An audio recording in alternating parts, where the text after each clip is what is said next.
Hello everyone, नमस्ते। Welcome to diet कुंडली। आज के इस वीडियो में मैं आप सभी के साथ शेयर करने वाली हूँ हेल्दी डिनर रेसिपी। ये बेसिकली डाइट पिज़्ज़ा की रेसिपी है और सिंगल इस पिज़्ज़ा में कैलोरीज हमें केवल 146 कैलोरीज मिलती हैं। काफ़ी टेस्टी है ये रेसिपी फ्रेंड्स, और इसे बनाना भी काफ़ी आसान है। सो चलिए फिर वीडियो को शुरू करते हैं और देखते हैं कि इस डाइट पिज़्ज़ा को किस तरीके से बनाना है। वीडियो में आगे आप सभी के लिए एक छोटा सा सरप्राइज़ है, सो वीडियो को एंड तक ज़रूर देखिएगा। तो चलिए वीडियो को शुरू करते हैं। डाइट पिज़्ज़ा में स्प्रेड के लिए हम टोमेटो सॉस का इस्तेमाल करेंगे। ये होममेड टोमेटो सॉस है। इसे बनाने के लिए 4 मीडियम साइज़ के टमाटर लिए थे मैंने, और इसे हमें अभी तब तक बॉईल करना है जब तक कि टमाटर का ऊपर का छिलका निकल ना जाए। इसके बाद इसको ठंडा करके चॉप करके मिक्सर ग्राइंडर में ऐड करके इसका प्यूरी बना लीजिए। पैन में मैंने आधा चम्मच का तेल ऐड किया है और इसमें थोड़ा सा लहसुन ऐड करके 2 से लेकर 3 मिनट तक इसको फ्राई कर लेना है। इसके बाद टमाटो की प्यूरी इसमें ऐड करनी है और थोड़ा सा नमक और मिर्ची का पाउडर ऐड कर लीजिए, और इसे कम से कम 5 से लेकर 6 मिनट तक हमें मीडियम फ्लेम में कुक करना है। थोड़ी देर में देखेंगे तो टोमेटो सॉस जो है ये इस तरीके से थिक हो जाएगा। दैट मीन्स हमारी जो होममेड टोमेटो सॉस है ये बनकर रेडी है। गैस के फ्लेम को ऑफ करके इसको साइड में रख दीजिए। चलिए अब हम ये देखते हैं कि डाइट पिज़्ज़ा के ऊपर जो हम टॉपिंग्स ऐड करेंगे इसे कैसे बनाना है। इसे बनाने के लिए पैन में अभी मैंने 1 चम्मच का तेल ऐड किया है और एक मीडियम साइज़ का प्याज लॉन्ग स्लाइसेस में कट करके हमें इसमें ऐड करना है। प्याज को करीब 3 से लेकर 4 मिनट तक अच्छे से फ्राई कर लेना है। इसके बाद इसमें मैंने 1 बड़ा चम्मच कैरेट को छोटे छोटे टुकड़ों में कट करके ऐड किया हुआ है। साथ में अगर आप यहाँ पर देख पा रहे होंगे तो ये है शिमला मिर्च। 2 शिमला मिर्च को लॉन्ग स्लाइसेस में कट किया है मैंने। 2 छोटे साइज़ की शिमला मिर्च लिए हुए थे। इसको अभी हमें अच्छे से फ्राई कर लेना है। साथ में आधा मैंने यहाँ पर टमाटर लिया है जिसका कि सीड मैंने निकाल दिया है, और ऊपर से अभी मैं इसमें ऐड कर रही हूँ पनीर। सो पनीर मैं 60 ग्राम का ले रही हूँ फ्रेंड्स, और उसको छोटे छोटे टुकड़ों में मैंने इस तरीके से कट कर लिया है। अब हम ऊपर से थोड़ा सा इसमें नमक ऐड कर लेंगे, और टोमेटो जो सॉस मैंने बनाया हुआ है ना उसके 2 से लेकर 3 चम्मच अपने स्वाद के अनुसार इसमें हमें ऐड करना है। अच्छे से मिक्स करके इसको साइड में रख दीजिए। चलिए अब हम डाइट पिज़्ज़ा का बेस बना लेते हैं। सो बेस बनाने के लिए मैं यहाँ पे मैदा या फिर गेहूं के आटे का इस्तेमाल नहीं करूँगी। इसकी जगह पे मैं यूज़ करूँगी ओट्स का आटा। सो ओट्स में यहाँ पर देख रहे होंगे तो 70 ग्राम का ली हूँ। 1 कप पूरा भरकर नहीं है, 1 कप से कम है फ्रेंड्स ये। इसे मिक्सर ग्राइंडर में ऐड करके हमें इसका कुछ इस तरीके से फाइन पाउडर बना लेना है। अभी इस पाउडर को एक प्लेट में ट्रांसफ़र किया है और इसमें मैं गर्म पानी ऐड कर रही हूँ, और इसे अभी हमें अच्छे से मिक्स करना है। एंड नाउ इसे ढककर एक 10 मिनट के लिए हमें साइड में रख देना है। 10 मिनट हो गए हैं फ्रेंड्स, और यहाँ अगर आप देख पा रहे होंगे तो ओट्स का ये जो आटा गूथा हुआ है ये कितना नरम हो गया है।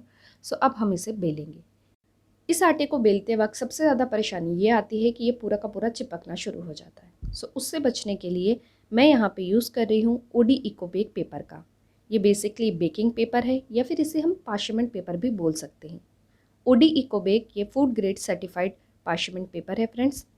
साथ में ओडी इकोबेक के थ्रू अगर हम किसी भी रेसिपी को बनाते हैं तो उसके लिए हमें पैन में अलग से तेल या घी ऐड करने की ज़रूरत नहीं होती है। इसके थ्रू हम ज़ीरो ऑयल रेसिपीज़ भी बना सकते हैं। ओडी इकोबेक ये काफ़ी ज़्यादा हेल्दी है, कन्वीनियंट है और हैज़ल फ्री है। साथ ही साथ इसे हम कई बार रीयूज़ भी कर सकते हैं।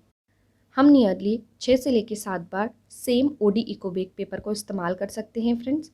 अब मैं आपको बता देती हूँ कि ओडी इकोबेक पेपर को किस तरीके से निकालना है। यहाँ पे देख रहे होंगे तो ये एक पट्टी दी हुई है। जस्ट इसमें हमें पेपर को फंसाना है और निकाल लेना है। काफ़ी आसान है, इसके लिए पूरा रोल वगैरह निकालने की ज़रूरत नहीं है। मैं यहाँ पे 2 ओडी इकोबेक पेपर को इस्तेमाल कर रही हूँ। जितना आपको लगता है केवल उतना ही लेना है। यहाँ पर देखेंगे तो मैंने नीचे एक ओडी इकोबेक पेपर रखा है, और अभी मैं जो ओट्स का आटा है ये इसके ऊपर रख रही हूँ, और ऊपर से मैं एक और इसमें ओडी इकोबेक पेपर रखी हूँ, और अब मैं इसको बेलना शुरू कर रही हूँ।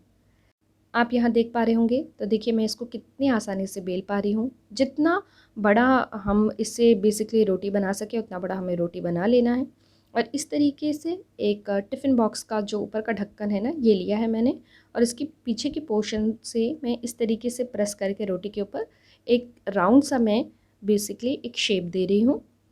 यहाँ पे देखेंगे तो देखिए किस तरीके से बना है। इसी प्रकार से हम टोटल जो ओट्स का जो गुथा हुआ आटा है इससे हम 5 ओट्स पिज़्ज़ा का बेस जो है ये बना सकते हैं फ्रेंड्स। और अब हमें करना क्या है कि ये जो ओट्स पिज़्ज़ा का जो हमने बेस बना लिया है ना, इसमें हमें स्पून की सहायता से इस तरीके से होल्स कर लेने हैं, ताकि जब हम इसे कुक करेंगे तो ये फूले ना। अब अगर आप यहाँ पर देख रहे होंगे तो पैन में मैंने एक ड्रॉप भी ऑयल वगैरह का इस्तेमाल नहीं किया है। इसमें अभी हमें पिज़्ज़ा का बेस जो है ये रखना है और इसे अभी हमें अच्छे से दोनों साइड कुक करना है। फ्लेम जो है ये स्लो टू मीडियम फ्लेम में ही रख के कुक करिएगा। यहाँ देखेंगे जो ओट्स पिज़्ज़ा का जो बेस है ये अच्छे से कुक हो गया है फ्रेंड्स। सबसे पहले तो प्लेट में मैंने ओडी इको बेक पेपर को रखा हुआ है, जो कि मैंने ऑलरेडी यूज़ किया था, और उसके ऊपर मैं इन बेस को रख रही हूँ। क्योंकि बेस बहुत गर्म है, डायरेक्टली प्लेट में रख देंगे तो नीचे से पूरा पानी पानी हो जाएगा, जिससे कि बेस जो है ये बहुत ज़्यादा नरम हो जाएगा। फ्रेंड्स, ओडी इको बेक और ओडी यूनी रैप काफ़ी बढ़िया पेपर्स हैं ये। हम बेसिकली फूड को रैप करने के लिए एल्यूमिनियम फॉइल का इस्तेमाल करते हैं, जो कि बिल्कुल अच्छा नहीं है। आप उसकी जगह पे ओडी यूनी रैप का इस्तेमाल कर सकते हैं, ये इको फ्रेंडली है। हर किसी के घर में रहने वाली चीज़ है ये।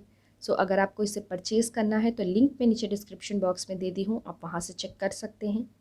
वीडियो के स्टार्टिंग में मैंने आप सभी को बोला था कि आप सभी के लिए एक छोटा सा सरप्राइज़ है। तो सरप्राइज़ ये है फ्रेंड्स कि ओडी यूनी रैप की तरफ से हमारे चैनल में गिव अवे रखा गया है। इसके लिए आपको करना क्या है कि इस वीडियो को लाइक करना है, मेरे चैनल को सब्सक्राइब करना है और मुझे इंस्टाग्राम में भी फॉलो करना है। साथ ही साथ आपको OD Uni Wrap YouTube channel को सब्सक्राइब करना है और उन्हें भी आपको इंस्टाग्राम में फॉलो करना है। साथ में आपको ये भी बताना है ओडी इको बेक और ओडी यूनी रैप पेपर्स का आप इस्तेमाल किस तरीके से करेंगे। OD Uni Wrap YouTube channel और इंस्टाग्राम की जो इन्फॉर्मेशन है मैं नीचे डिस्क्रिप्शन बॉक्स में दी हुई हूँ, आप वहाँ से चेक कर सकते हैं।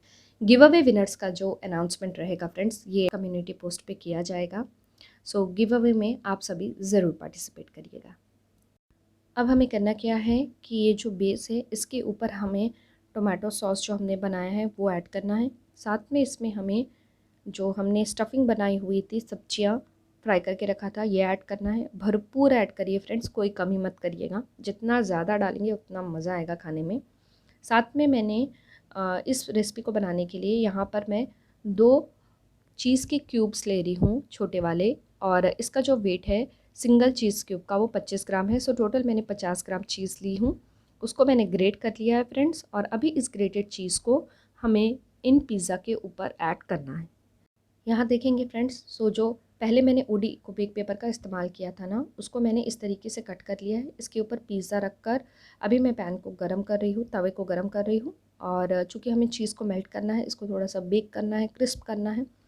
इस तरीके से मैं इसे कुक करूँगी। डायरेक्टली अगर हम इसे पैन पे रख देते हैं तो उससे क्या होता है कि जो नीचे का बेस है ना, वो बहुत ज़्यादा कड़ा हो जाता है और जलना शुरू हो जाता है। उससे बचने के लिए भी मैं यहाँ पर जो ओडी इको बेक पेपर है इसका इस्तेमाल कर रही हूँ। ऊपर से मैंने ढक दिया है ताकि स्टीम से जो चीज़ है ये अच्छे से मेल्ट हो जाए। यहाँ देखेंगे फ्रेंड्स, हमारा जो ओट्स चीज़ी पिज़्ज़ा जो है ये बनकर रेडी है। अभी मैं आपको बता देती हूँ कि माइक्रोवेव में कैसे करना है। बेकिंग प्लेट में सबसे पहले तो इको बेक पेपर रख लीजिए एंड इसके ऊपर पिज़्ज़ा रखकर हमें केवल 2 से लेकर 3 मिनट तक माइक्रोवेव करना है। ऊपर से अब हम इसमें थोड़ा सा रेड चिली फ्लेक्स और ऑरिगेनो सीजनिंग को ऐड कर लेंगे। साथ में अगर आप यहाँ पे देख पा रहे होंगे तो प्लेट कितना क्लीन है। जस्ट हमें इस प्लेट को साफ़ कर लेना है और इसको हमें धोने की ज़रूरत भी नहीं पड़ेगी। यहाँ अगर आप देख पा रहे होंगे तो जो ओट्स पिज़्ज़ा है ये बनकर रेडी है, और सिंगल ओट्स पिज़्ज़ा में कैलोरीज़ हमें 146.81 कैलोरीज़ मिलती हैं। प्रोटीन 6.82 ग्राम्स है, कार्बोहाइड्रेट 14.58 ग्राम है, फैट 6.36 ग्राम है और फाइबर 2.73 ग्राम्स मिल रहा है।